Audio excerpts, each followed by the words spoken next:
What is shaking, everybody?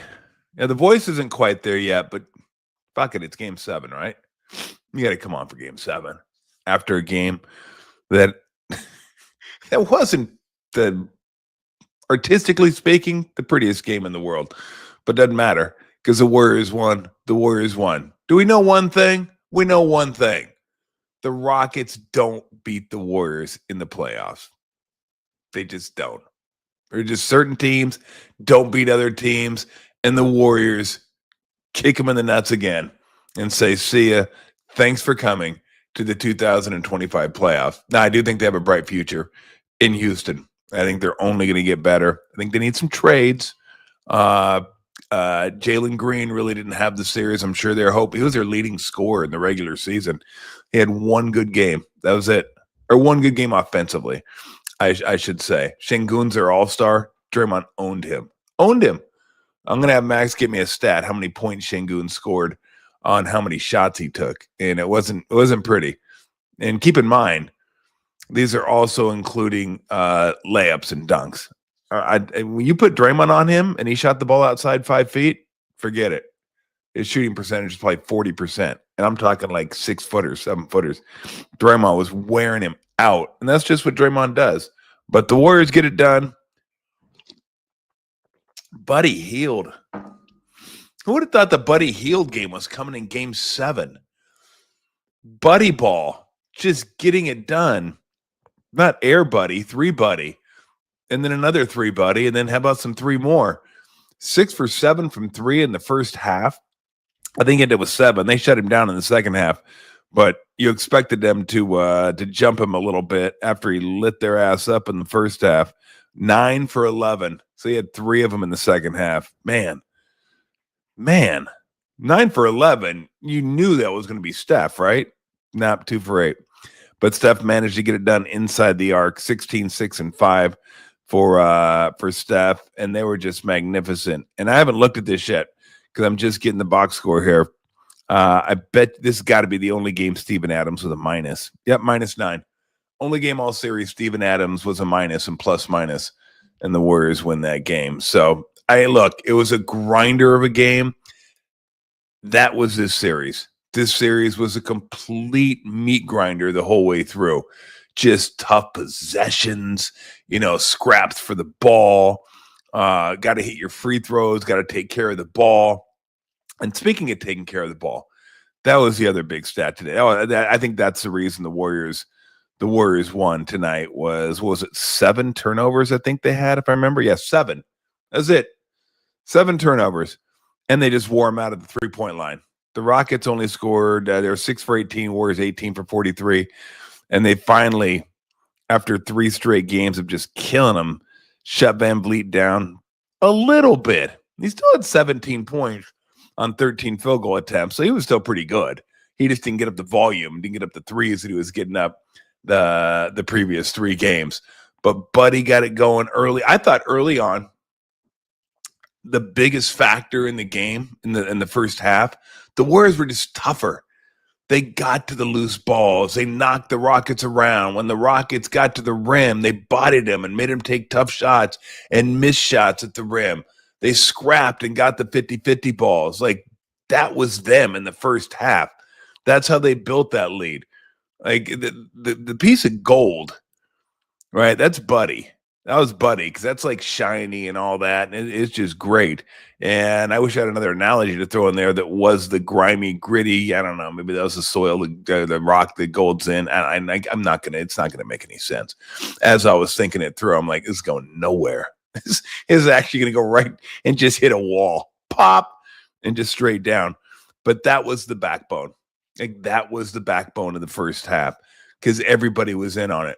Everybody was in on getting on the ground. Everybody was in on collapsing on drivers. Everybody was in on firing out on shooters. Everyone was getting after loose balls. You had Jimmy Butler diving after a loose ball, Steph diving after a loose ball. I mean, everybody was getting their hands on ball. They're getting deflections. It was awesome watching them play like that. And the Rockets couldn't quite handle it. Like, if the Rockets did some work in the paint, they have to. And again, that's probably going to be their mission going forward. Get someone who can be a consistent perimeter scorer. Maybe Devin Booker, maybe Kevin Durant, maybe someone like that, where they can have someone that's like, hey, this guy's a threat, and he opens up. Because if you don't have that guy, it just clogs everything up. And that's what this series was. This series was just, again, it was clogged the whole time. I mean, it was like you needed a Drano double impact to get. You couldn't do it, and that's just the way. Again, another game where only one team gets over 100 points. This time, it's the Warriors. And like I said earlier on, Rockets don't beat the Warriors, not in the playoffs anyway. That was their 12th time they played this year. Are you kidding me? The Dodgers and Giants will play 12 times this year. Like in division, you play a team in your division rival in baseball 12 times. I've never seen that before. I don't even know that there's no way that could have happened. Could it? Because they played 2 extra times because of the midseason tournament. So it should have been 3. Usually the way it works out, you play 4 in your division.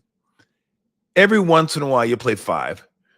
And then you play 3, same conference at a division. And then 2, home and away. Eastern Conference, if you're in the Western Conference. So 12 times. That's just wild. And I think in 2 of those games, both teams went over 500, or both teams went over 100. They certainly didn't go over 500. They didn't shoot over 500. But, you look at some of the stats and you would have thought, man, the Rockets definitely won this game, didn't they? I mean, you look at the stats. Rebounds, Rockets dominated. Offensive rebounds, Rockets dominated. Steals, well, that was 5 and 6. Turnovers, 11, not bad for the Rockets. Again, only 7 for the Warriors. Points in the paint, 46-34, got closer there at the end. The Warriors were actually, in most of the games, to my recollection, were better scoring points in the paint in the second half than they were in the first half. Warriors won points off turnover 18-12. Fouls were dead even, 14-14. It was a low. I love those type of series. It was physical. It was rough. You probably could have called a lot more fouls. I'll take fewer fouls than more fouls any day of the week. I mean, in theory, it should make the game flow. Not so much this series. This series wasn't a flowing type series. It was more of a lake, like just stagnant. The water was definitely not moving at all. Offensive rebounds, Warriors only had 3. Free throws, only shot 9, made 7. 15-21 for the Rockets. The threes is where they got it. The threes is where 18 threes for the Warriors, 6 for the Rockets, and then assists. And that's always been the kind of the Rockets and the Warriors, right? Like how they play. Go back to when they played when Harden was there. It was like the Warriors with this egalitarian style of basketball. We're going to share it. We're going to move it. We're going to shout. You're open. I'm going to pass it to you. I'm going to drive. I'm going to kick. I'm going to drive, pass it to you. And then it was the Rockets. It was like almost autocratic basketball where it's like, give the ball to Harden, let him go. Everybody stand around and watch. And the Warriors always had more assists. Well, I mean, can't say always, but what I'm saying, than the Rockets. So it was like, to me, it was almost a referendum on basketball. It's like, do you like team basketball? Or do you like analytics basketball where one guy gets to the free throw line, one guy shoots a bunch of threes, gets to the rim, draws the defense, kicks it out, and everybody just stands around and shoots threes? So, I mean, I obviously love the Warriors style of basketball much better. So not only was I rooting for them back then, because it's a team I was working for, team I played for, team one of my best friends' coaches, I'm still rooting for them. Now, it's not the same Rocket team. They don't play the same style, but they're not a big assist team. They're kind of a one-on-one team, and it shows 24-14 in assists. Let me get this stat for you. Max just sent me this. This is Şengün over the course of a 7-game series. 131 field goals, 146 points. That's about 1.1. I mean, that's not great, especially when you're shooting inside of 10 feet most of the time. And again, I thought that was a huge key to today. huge key to the series when the Warriors won specifically. But Draymond owns those type of players that are kind of bully ball players. And Şengün does have good footwork. I'll give him that. And I think he's a solid player. It's just Draymond's hard for him to navigate because a lot of time that footwork is nullified because Draymond is quick and can move and has a 7'2" wingspan. When he gets a stiff out there or somebody's a little, I shouldn't say a stiff, a little stiffer, it's easier for him to navigate around him. That might be a little foreshadowing to next series, which we'll touch on this week. I'm hoping to get the Minnesota Timberwolves color analyst, one of my best friends, Jim Peterson, former teammate of the Warriors, join us and talk about the Wolves win over the Lakers and look forward to this series. There's one play I wanted to point out to you guys so you guys can kind of understand what I'm talking about when I say spacing and how spacing's supposed to work and how Steve would like it to work. Because this was taken right out of 2015, 17, 18. It was like perfect. If you have the game recorded, go back and watch with about 8 minutes left, 8:15, somewhere around there. And the Warriors, Steph gets doubled up top, and Draymond catches it at the free throw line. And then immediately the defense collapses. He swings it to Buddy Hield on the wing. Bam. Three-pointer. Good. That's what it looks like when it's like working. Either Draymond catches, drives, penetrates. Now, they don't have the center that they used to have. They don't have Bogues. They don't have a Festus. Name one. I mean, the tall centers that they had where they could throw the lob threat too. So they had like they had the defense just on a string back then. But that's how it should look. And that used to be Clay over there. So it's like, pick your poison. You want double step? Okay, we'll give it to Dre in the middle of the court. You're going to suck in off Clay. Bang. Just about as good. I mean, the second best shooter in the game. We're good with that. And the heater that Buddy was on, that's the way it should work. So when you put different lineups in there and like Buddy's not a part of it, and Buddy wasn't great last game, to be honest. He didn't shoot the ball well, didn't get open, his confidence wasn't there. He got it started early tonight. But when it is working, that's what it looks like. But, Kuminga is not that guy. Potts can be that guy. Moody was for a while, but you saw his shot today. His confidence isn't quite there. And game sevens, those aren't easy when you're a young player. So, there are guys that, you'd like to keep away from that. You'd like them to be the next swing pass in the corner. You don't want them to be the first pass. But then the defense has time to recover. But if you recorded the game, go back and look at that. Because that's what I'm talking about when I talk about spacing and how spacing should look. So when they double team Steph, there's a price to pay. And that was the price to pay. And today the price was Buddy's open, Buddy's whooping your ass. And at the end of the first quarter, I'm not sure what the Rockets were doing. Now, granted, it's a 40-footer. You don't expect a guy to bottom a 40-footer, but you can't let him dribble right into it with momentum. What happens is he dribbles into it with momentum, and now that 40-footer is probably about a 34-footer because all that momentum you're carrying, all that energy you're bringing to the shot transfers to the ball when you let it go. So you don't got to get under it as much. You don't got to push off as much. It's not as – think of it this way. If you take that same shot fading away, you'll never get it there. You'll never get it there. Why? Because energy is going away from the basket, right? If you're going toward the basket, it's much easier. And he just stepped into that, and he was feeling himself anyway. So he drilled that, and it got a little close. Started the third quarter.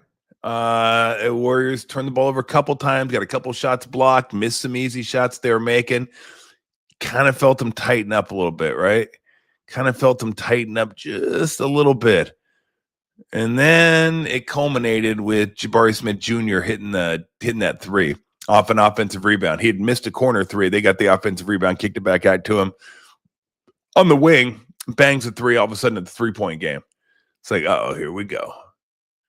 Here we go. And then the Warriors reestablished. Bang, bang, bang. I think it was a Jimmy and one. It was another bucket. And then it went back up to 10. And then at that point, they kind of held them at bay. I think they got it to 7 maybe after that. But I don't think they got any closer than that. But the Rockets, it played out like I thought it might play out. And if the Warriors won, I thought one of the reasons would be Rockets just don't have enough offensive versatility. right? You got to have some shooting. That spacing I talk about, they don't really have any spacing. Van Vliet is their spacing. Dylan Brooks isn't a bad three-point shooter. He's a catch and shoot guy. Again, Draymond owns Şengün, so that kind of takes away that option, even though they kept going to it, and I would too. Of course I would. But I'd like to know how many points he scored on Draymond per possession, because a lot of those buckets, again, were when they were playing that zone, and Podziemski was singled up on him. And they didn't want to leave anybody, so they let Şengün go to work. So I don't know what he did against Draymond, but I'd be surprised if it was over 0.9 shots, 0.9 points per shot or per possession, whatever it is. I know somebody can find me that. I'll get our stat guy on it at some point. But I just thought Draymond was nails, absolute nails against Şengün. And it was huge, too, because Steph didn't get it going early. When Steph missed that three by like a foot, I was like, what is going on? Steph doesn't miss corner threes, let alone by a foot. I don't know if the thumb was bothering him a little bit. Sometimes when a defense is playing you like that, you tend to like, oh, my gosh, I'm open. Let me get rid of this because they're coming. And you rush it a little bit. And then he hit that 2-for-1 opportunity, I think, at the end of the second quarter. That was huge because that's like a free one. That's like a free shot at it. Just let me go. 30. They call it 33. And what that means is you want to get a shot up with 33 seconds left. So for those of you that don't understand that, this is something we did with the Warriors like 40 years ago. And it's just simple math. When you have a chance to get 2 shots at the end of a quarter, get 2 shots at the end of the quarter, right? 2 40% shots are worth more than 1 60% shot. Now, you don't want like 25% shots. But the key is getting a decent first shot at the proper time. You take it down under 30, now you risk not getting the second shot. And now you get a 40% or maybe even a little lower percent shot on your first shot. That's not what you want. You want 2 of those bad boys.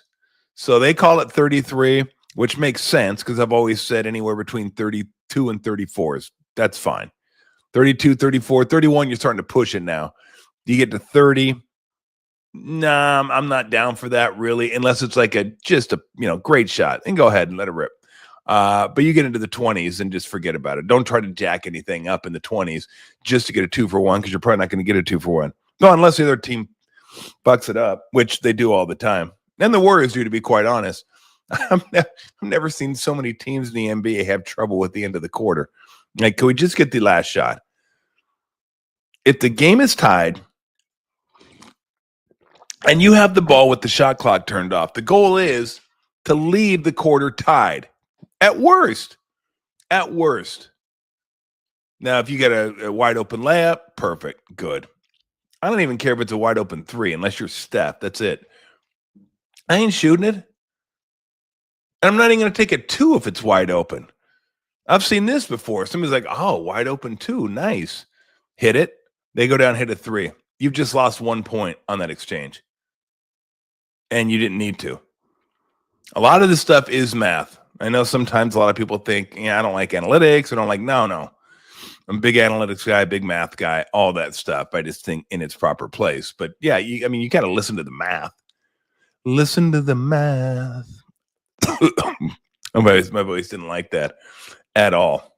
Me trying to go rock set on you guys. 1980s, look it up. Sweet blonde hair.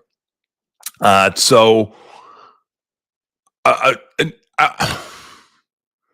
going to get to some comments here in a minute before my voice just completely takes a dump.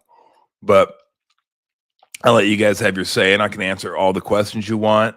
We can save all the Minnesota stuff until I'll touch on it toward the end. But I'm not going to get into it too much because, well, that's what we're going to do this week. Let's see if I can get some guests on, some hoops guests to talk about this series and maybe some of the playoff series going forward, and see who's available this week. And then we'll try to keep it basketball. I still want to get some football in here. I still want to talk about the Niners draft, but as far as I know, nothing's going to change between now and OTA. So We can talk about the draft after the basketball season. I'm pretty sure all the players they drafted are going to be on the team at that point. I'm not talking September. I'm talking at that point. They should be here, so we could talk about them. But it was just, again, defensive series, tough series. The defense won them the game tonight. The toughness won them the game tonight. The force they played with won them the game. Won them the game tonight. The battle for 50-50 balls, loose balls, all those. That's what won them the game tonight. Okay, Buddy, again, Buddy is the guy who, if it was hockey, right, he gets 3 stars. He gets 3 stars for tonight. But the defense is the real star of the show. That was a complete team effort, and that's what started it, and that's what carried him through. And so, and when you think Warriors, you always think finesse, Steph Curry, Klay Thompson, Kevin Durant, Iguodala. You don't really think physical players, but, Harrison Barnes, physical. Draymond Green, physical. Andrew Bogut, maybe crossed the line of physical a few times, which I personally enjoyed. Festus was physical. And even the guys that I mentioned, they're more physical than you think they are. That's not what they're known for, but you don't win championships without being physical on defense with an F. Oh, man. So, plan for me is just wait until the team gets home. I don't want to be there if I'm going to be sick. I don't want to be typhoid Tom and get anybody sick. So I'm just going to stay here, watch the games on TV. It'll be good for us. We can do the show right after the game. I don't want to have to do the video. Maybe I should do a video from upstairs in my closet and just tell you guys what happened in the game. I'll put like a TV in the background, like I'm at the arena. And then I'll say, see you guys in 20 seconds. And then I'll show up down here. That seems a waste of everybody's time. So I won't. But we'll let you know. But expect that I will be doing the show after, like directly after, within 5 minutes, and hopefully shorter than that. It's supposed to be 80 here in Alameda, though, so I may lay out and get some sun. So we'll see. Do I look like somebody that gets sun? I don't get sun. These scars will attest to how much I enjoy sun. And these ones, and that one. Oh, and this one. And don't get me started. The sun and I are not buddies at all. So it's warm tomorrow. I'll be keeping my ass inside. And I'm not sure what we'll do as far as a show. We'll probably figure it out. We'll probably go Tuesday post-game, Wednesday show, Thursday post-game, probably Friday show. We'll try anyway. We'll see. I got to see how the voice holds up. I've just been laying in bed all day doing nothing. Drinking tea upstairs. Everyone's down here. It was my wife, Lori Tolbert, my lovely wife, her birthday today. So happy birthday, Lori. Love you. And I didn't get to celebrate. They were all down here, and I was just upstairs. They had the karaoke machine going. Not that I'm a huge karaoke guy, but if I tried karaoke today, oh, man, you wouldn't be hearing me right now. And the dogs would be howling because you wouldn't want to hear that. Although I could probably rip off some pretty good Skinnerd, something like that. And so they had a good time doing that and then hanging out down here together. Yeah, would have been fun to have been down here to celebrate, but what are you going to do? We got to go up there and watch the Pacers take down the Cavs. That's a big one. When's Garland coming back? Pacers are good. People kind of slept on the Pacers early in the season. They got after that poor start. You look at the record, the last like 30 games or so, it's a good basketball team, a really good basketball team. And if they don't have Garland, they can get beat. And then we'll get into certainly we may do, come to think of it, we may do something, a little something Tuesday before the game, kind of a primer. What to look for, what might be the keys to the series. I'll touch on a few of them before I go tonight, but I'll probably do that and then come back on after the game and kind of keep this thing rolling. So, all right. If you guys have some comments, questions, we can definitely do that. Again, I got to keep I got to keep drinking my tea. Anyway. Everybody wishing Lori a happy birthday. Yes. Just so everybody knows, Lorrie. It's a different spelling of Lori. And I know there's Lories, there's Loris, there's Lauries. And she's one of the few I know that is L double Lorrie. Or as we just call her LT. That's why she's number 56. And no, Abdul Carter, you can't have it. So anyway, expend a lot of energy. Yeah, they might get run. He's asking what as far as the energy they expended tonight. What do I expect that to show in game one? There's a chance they could get blasted in game one. I'm not going to lie to you. I'm not going to sit here and sugarcoat it. All right. I'm not here to kiss your ass and blow smoke up your skirts or whatever that saying is. But yeah, I mean, that's just a bad look. It's better than the alternative, right? And then going home. But you're flying tomorrow. I don't think it's a long flight, but it's probably a couple hours. Get up the next day and play a very well rested Minnesota team who's playing really good. And Anthony Edwards is the man. That guy. You watch him when he comes across the middle. 1 foot runners. It looks like Jordan. I mean, Kobe looked like Jordan because, well, Kobe, patterned his game directly after Jordan. I don't think Anthony Edwards did. From what I hear about him, he's like that era, other than Jordan, didn't have any athletes anyway. So I'm not sure how much you watch Jordan, but I watch him. I'm going, wow. Not many guys that I would say that. Like, that reminded me of Jordan. He's one of them. Like, he's a real dude. He's a real dude. And they got a lot of confidence, too. And they're going to be they're a big team. So another big team for the Warriors to contend with. Difference between them and the Rockets, they can shoot. They have dudes that can shoot on that team. Edwards can shoot. Mikhail Walker can shoot. DiVincenzo can shoot. Conley a little bit. He didn't get a lot of chances, but he can shoot. Naz Reid, noted Warriors slayer, can shoot. So they can stretch the court on you, and they can go big. So it's going to be a much more imposing challenge for the Warriors to face that T-Wolves team than it was the Rockets team, just because of their ability to also get after you, play defensively, but stretch the court out on you a little bit. Do you think Steve leaves Buddy in the starting lineup? I got to think about that. I'll have an answer for you tomorrow. I'll look at what the starting lineup is for the T-Wolves. Off the top of my head, I'm guessing Conley, Edwards, McDaniels, Randall, Gobert. I mean, he could. I don't know what he's going to go. I don't know what he's going to prioritize in this one. I'm not sure. We know one thing Steve likes to do: tinker with starting lineups. The man does not mind throwing out a new starting lineup. I don't mind it either. I think anybody that's listened to me for any period of time knows that I'm not a huge starting lineup guy. It's like, whatever. I'm a huge closing lineup guy. And however you need to navigate to get to that point, well, that's what you do, minutes-wise. But, you do want to get off to a good start. But I don't think it makes a huge difference. Now, in Game 7, elimination game, stuff like that, yeah, then it becomes a little more critical, right?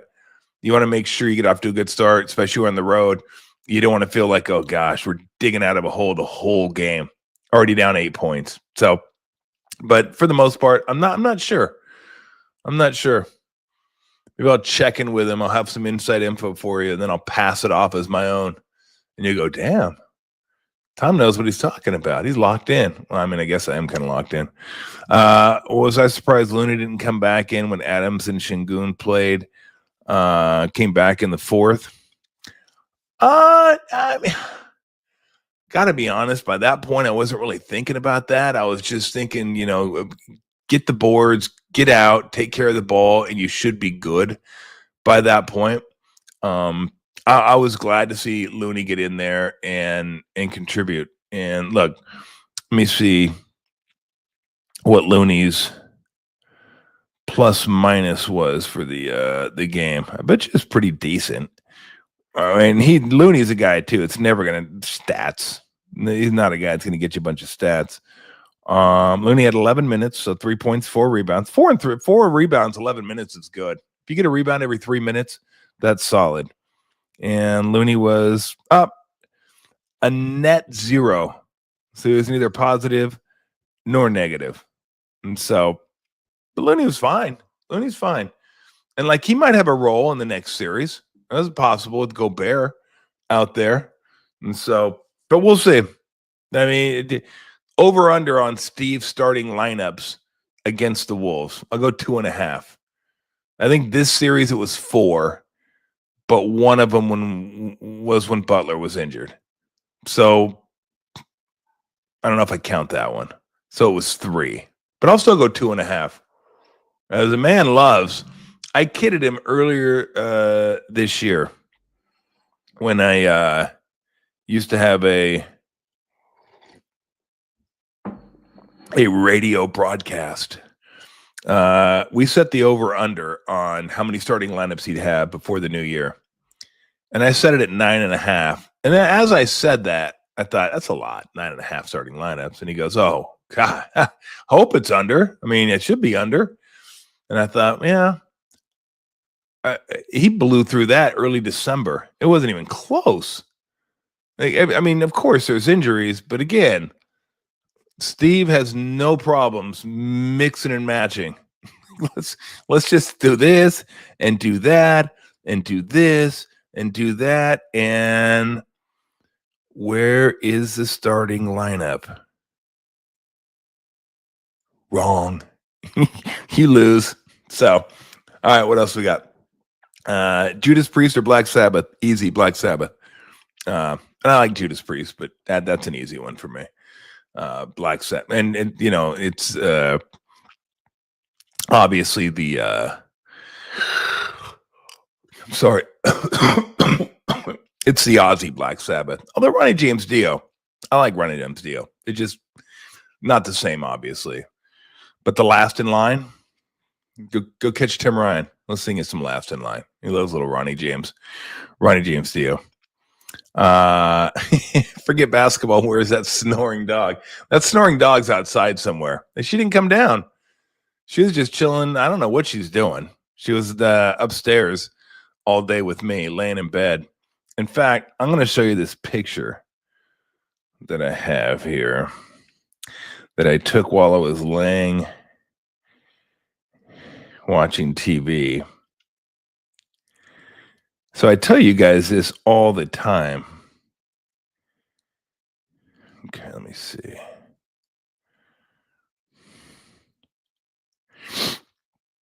I got to make sure it's the cat picture. I don't want any inappropriate pictures coming over the broadcast. There is no inappropriate pictures on my cell phone. I was like first in line on that one. Remember when that was a thing? When athletes, got caught sending dick pics and all that kind of stuff. I'm like, bro, what are you doing? You actually think that's not gonna come out? Well, you trusting everybody? Like people that send stuff online or texting, not online but texting, like, all right, just go ahead and assume it's coming out because it will at some point, unless you plan on marrying her and never making her mad, or vice versa. You end up marrying him and never making him mad, or you know what? Just so I cover all my bases, just in case he marries him and he doesn't get mad and she marries. I'm not going to do the they-theirs things. Okay, that's just too much for me. Okay, I covered about as many bases as I like to cover. I probably went a little too deep on that anyway. But here's the picture. I'll see if I can get this. This is me laying there, and these are. I'm going to remind you this. These cats are sisters.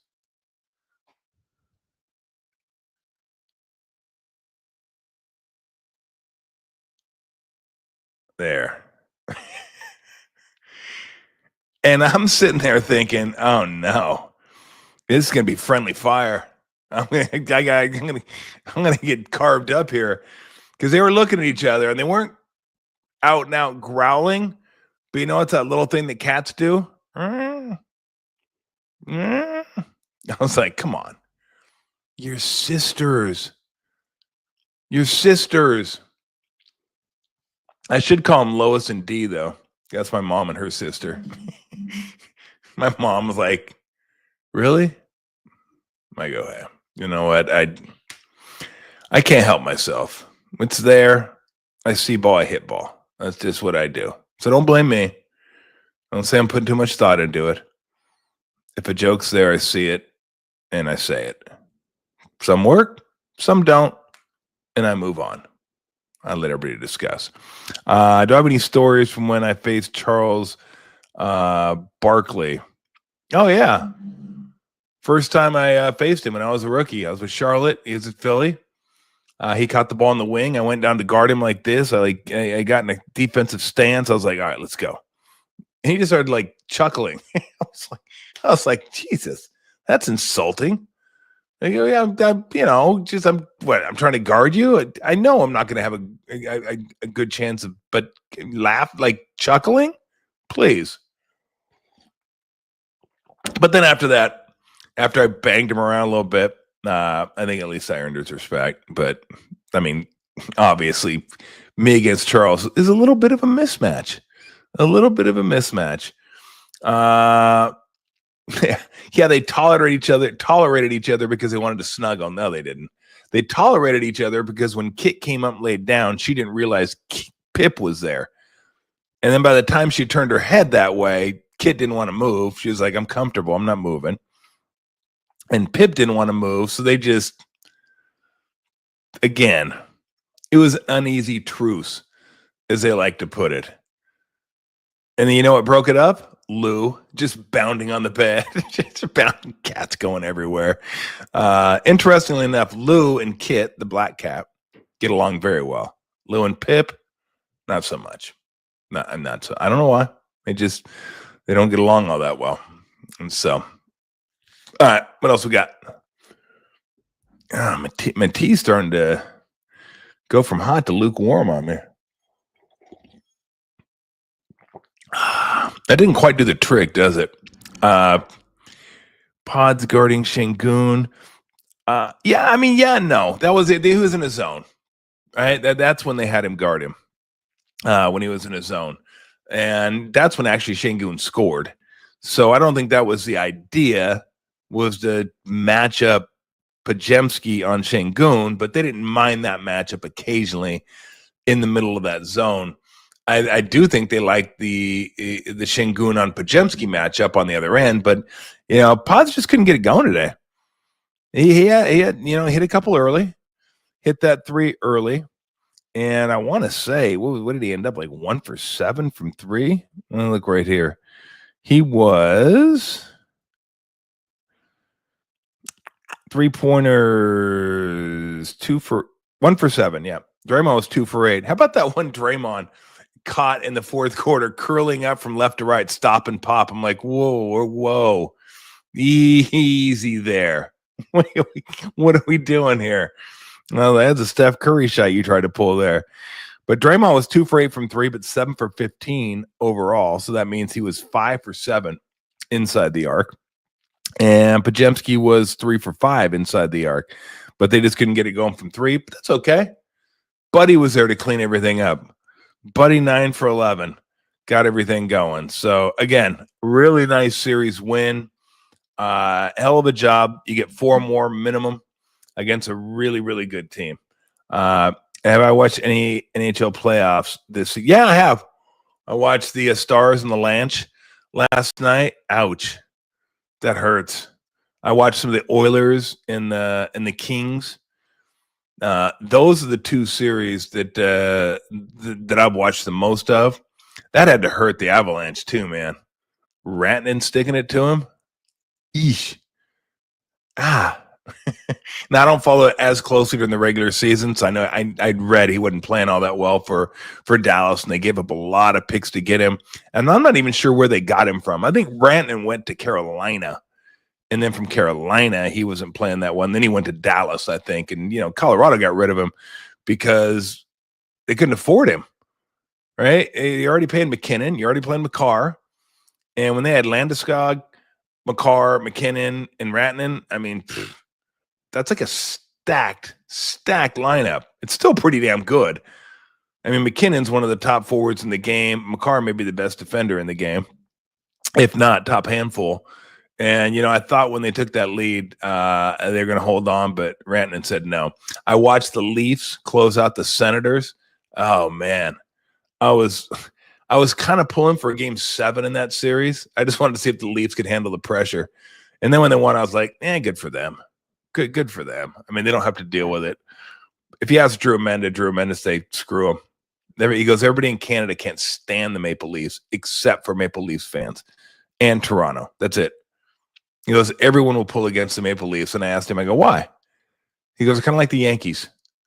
Overexposed, too much coverage. It's all people talk about. It's all the sports shows talk about. And you just get tired of it. And so I go, okay, I'm down with that. Let's go against the Leafs then. If Drew's going against the Leafs, I'm going to go against the Leafs. When's the last time I had Rice-A-Roni? Oh, I mean, when I was 10, I have no idea. I don't know. I got to be honest. I don't know the last time I had Rice-A-Roni, the San Francisco treat. I couldn't. 10's just a guess, but I don't recollect ever having it since I moved out of the house. I don't think. Maybe Lori bought some, but I don't know. When I use rice, I like to get like the like when I make jambalaya, I get like the long grain rice and use that. I mean, there are some things I could use Rice-A-Roni for, but I don't know. There's another brand that I prefer and go with that one. Whereas bench only 3 points. Whereas bench only 3 points total. Yeah, I mean, look, they didn't score, but they gave him minutes. And the starters were getting it done, so they didn't need him to score.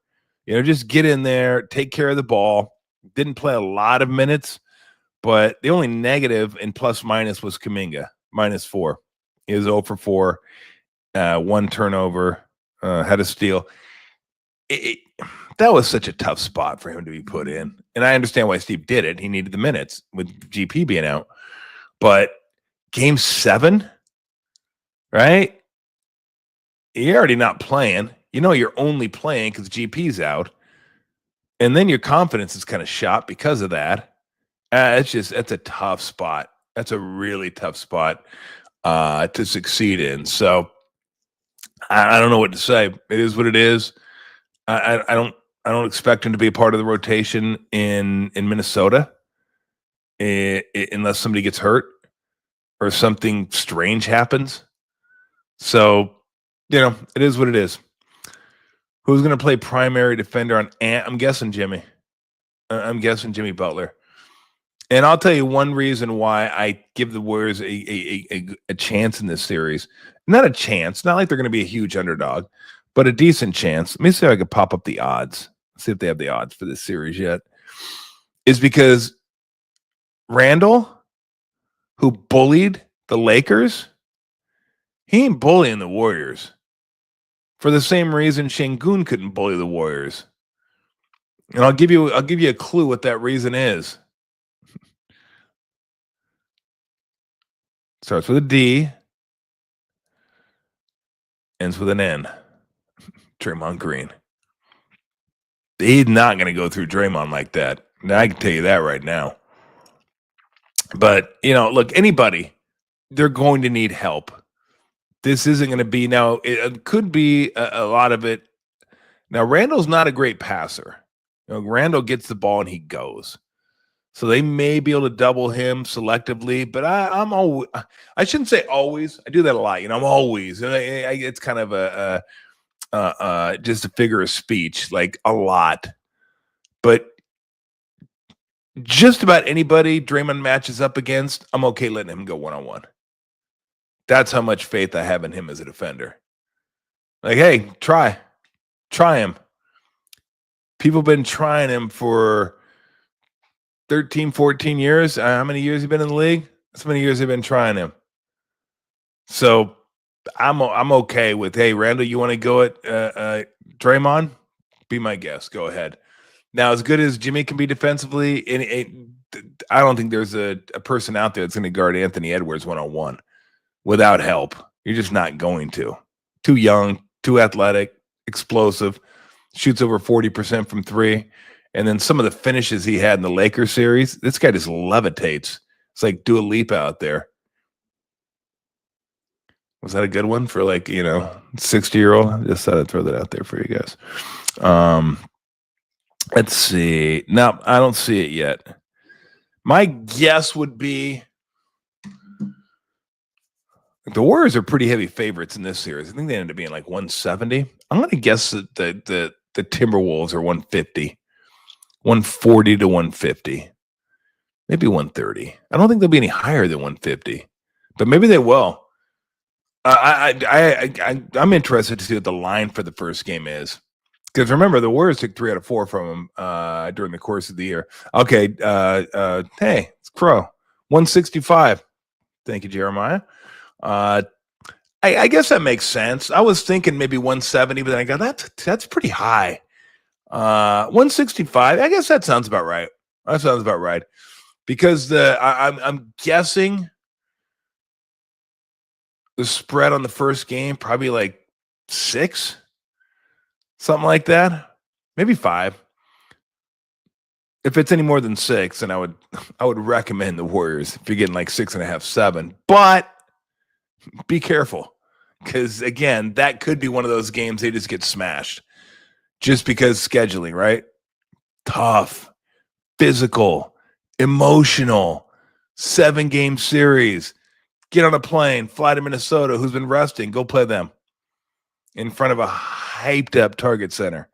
So, yeah, that could be one where now that's one.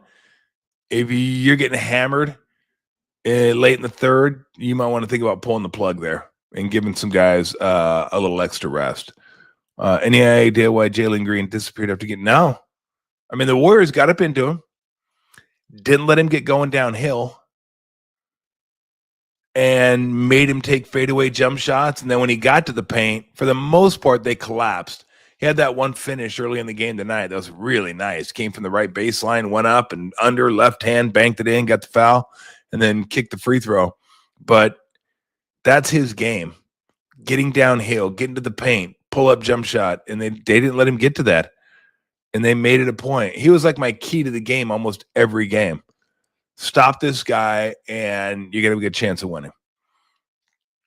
Now, the 2 games they did stop him and they lost, Van Vliet went bananas. I did not see that one coming. Didn't see that one coming. So, yeah, that's something they're going to have to look at next year. Like, if they make a big trade with it to get a huge player, I could see Jalen Green being that guy they throw in. Because I could see another team being excited about him, maybe being able to develop him a little bit. But that's the problem. I'd have to go look at it because Kuminga's a G League guy, like Ignite. Jalen Green was an Ignite guy. I'm trying to see how many other guys are Ignite guys. I think Bazelas from Chicago was. So far, like, the skills you may acquire if you go to a college team for a few years aren't there with those guys right now. Unless there's some, like, there's others I'm forgetting about too, I'm sure. But I'm going to have to look at that because I'm just wondering how good that is for your long-term growth going there and, maybe not learning as much fundamentally speaking as you would at a collegiate program. So Warriors plus 140. I wouldn't that sounds about right to me. I don't think there's anything there. All right, let's roll through a few more. Somebody said hit the like button, subscribe. Yeah, that'd be great. I'm glad I'm glad the commenters are saying it. I don't even remember to say it. So thank you. Thank you for looking out. But yeah, if you want to subscribe, you want to like, that'd be fantastic. And we also have the Bay Area Sports Collective, which I need to mention more. I really need to mention all of them more, to be honest with you. But you can get Polly's Particles Pod and John Lund Unleashed and all that stuff. So I would go there, BayAreaSportsCollective.com, I think it is. It has all the information there. But so, yeah, good stuff. Doing some fun stuff, and we'll continue to do some more fun stuff. All right, what else do we have? Somebody said better seafood, Houston or Minnesota. Man, I'll go Minnesota. Just at least they're next to lakes. Is that sea? No, it's not. But it makes you feel better. It's water. It makes you feel like you can get some like fresh walleye there or something like that. Maybe some trout. I don't know what they catch in the lakes there. Okay, what's my favorite brand of hot tea? I don't know. What's the one Kipe always drinks? What's Kipe always pimping? I think we have some of that there in the I think that's what this is, actually. I'm not sure they're ever going to be a sponsor of this show. Bigelow, thank you. Bigelow may never be a sponsor of the show. When my first thing, yeah, that was that Kite pimps all the time. Yeah, I don't know what it is. Yeah, I think, but I don't drink a lot of hot tea. I'm an iced tea guy. I only drink hot tea when I'm sick. So hot tea, lemon, honey, and I'm good to go. What happened to the Clippers yesterday? That's a great question. That is a great question. I got to be completely honest with you. I thought the game started at 6. It started at 4:30. I turned it on. It was over. 58-40. I go, what in the hell happened? I mean, you can almost count on James Harden not playing well in the 7th game. I don't know why. I don't. I mean, it's not a huge sample size, but probably big enough for a Hall of Fame player that you're like, well, what the hell happened? And I mean, they will tell you, from what I read, the Nuggets will tell you they wouldn't have made it to the second round if Malone and Booth weren't fired and Adelman took over. There must have been some kind of dysfunction going on there. I knew the disputes. I knew Booth wanted Malone to play some of the players that he drafted. Malone didn't want to play him. He didn't trust him, as coaches do. Malone probably thought, I'm the one that won the championship. I coached his team to a championship, and that bought him some time. Apparently not enough, because, again, to get fired, 3 games before the end of the season? That doesn't happen in the NBA. It doesn't.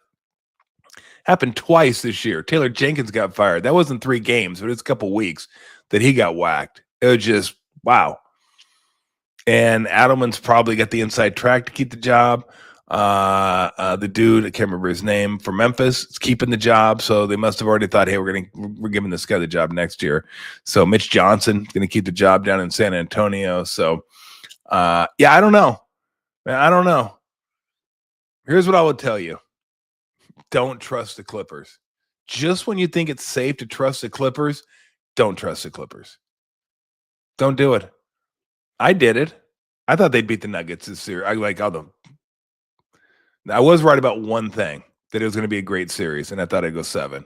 But I thought the Clippers would win. Kawhi was playing great. Harden was playing great. Zubats was fantastic. Powell was having an all-star season. The bench is deep. They're athletic. And then Clippers. So don't trust the Clippers. Don't trust the Clippers. Don't take the Rockets to beat the Warriors in the playoffs. Boom. There you go. There's your 2 key takeaways from today's show. Always take the Warriors over the Rockets in the playoffs, and never, ever trust the Clippers. Yeah, and Doug Christie in Sacramento. So he'll be taking I think Mike Woodson's going to be his assistant after leaving Indiana. So we'll see how that goes. So real quick, well, I got to it already. I'm already like in an hour. And I appreciate everybody for joining. It's always fun hanging out. I wish my voice felt better. It just sucks. I hate when my voice is just trashed. So I'm gonna go have some more tea. I'm going to. I got no. Basketball's over for today.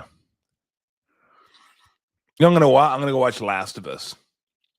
That's actually one of my favorite TV shows about a video game.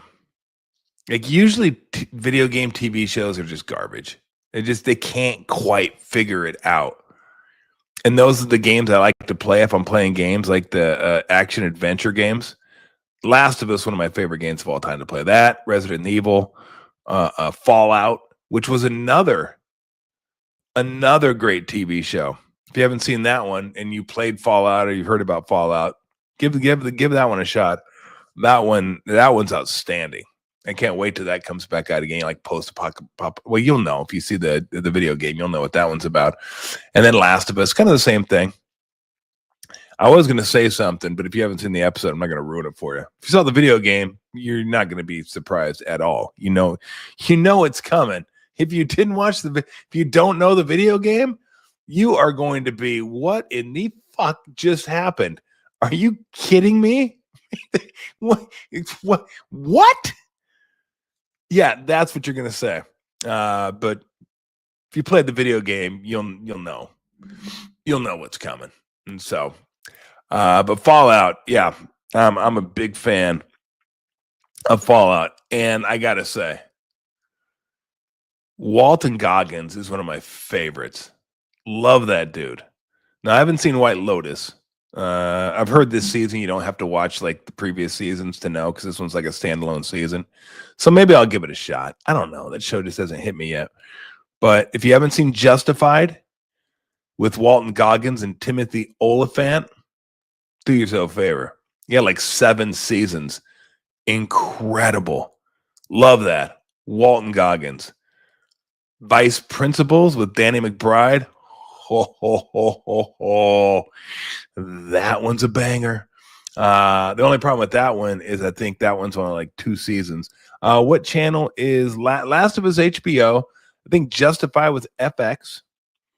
And Vice Principals was either HBO or Showtime, one or the other. Oh, Fallout. I think Fallout was on Prime. Bro, Google it. We got. I'm gonna do you a favor, DC. I'm gonna look it up for you right now because I'm a full service outlet.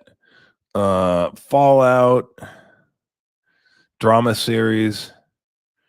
There you go. Prime. Bang. You're welcome. Look, I got you covered. All right. Or if you have Freevee, I don't have Freevee, but I do have Amazon Prime, along with pretty much everything else. So yeah. Walton Goggins is the man. That guy, he's in like a couple of my favorite TV shows of all time. Right, Justified is one of my favorites of all time. And then I got to finish. I think I got one more episode of Bosch Legacy. If you haven't seen Bosch Legacy,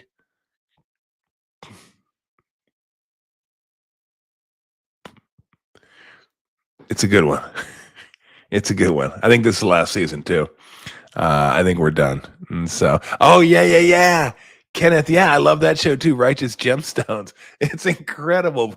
What is it, Brother Billy? I believe I think it's Brother Billy. I got all the episodes stored up. We got off at one year, and then I got the last like 3 episodes of one season, and then this whole season. But Reacher, yes, yeah, I watch Reacher. Dude's massive. So I already finished that season. We're done with that. Oh, let me give you one more. Let me give you one more you got to watch. Then look, I'm giving you guys straight bangers here, so I hope you appreciate this. Watch Slow Horses. Gary Oldman, my buddy Bergie, who was on the show a couple weeks ago, he turned me on to that, and that thing is awesome. I believe that's a Prime too, but I think that's a Prime special. Although that might be a Hulu special. Slow Horses. Let's see. Yeah, Prime. Prime has a lot of good shows, but yeah, Slow Horses. Check that out. It's like a CIA spy, espionage, that kind of stuff. I'm into those shows. I kind of dig those shows. So there, I give you like 5. You're like good for a long, long time now. And so, and you got basketball, but in between like basketball and the sort of football season, we got baseball though. And so, and I'll be getting into baseball a little bit. Hopefully, have some baseball guests on, stuff like that. Giants playing some good baseball. I mean, you know what I noticed today? The Dodgers are 17 games up on the Rockies right now. 17. I think I love my on pace stats. They're on pace to finish like 80 games ahead of the Rockies. I mean, I'm sorry. Damn you, Rockies. Damn you, Dinger, for killing my throat. The Rockies aren't even on pace to win 30 games. Oh, my God. Anyway. All right. We're out of here. Thanks for joining us, everybody. I appreciate it. And we'll be back at you probably Tuesday before the game. Do a little preview for you guys. All right. Everybody have a lovely rest of your Sunday evening. Thanks for joining. Appreciate it. Bye.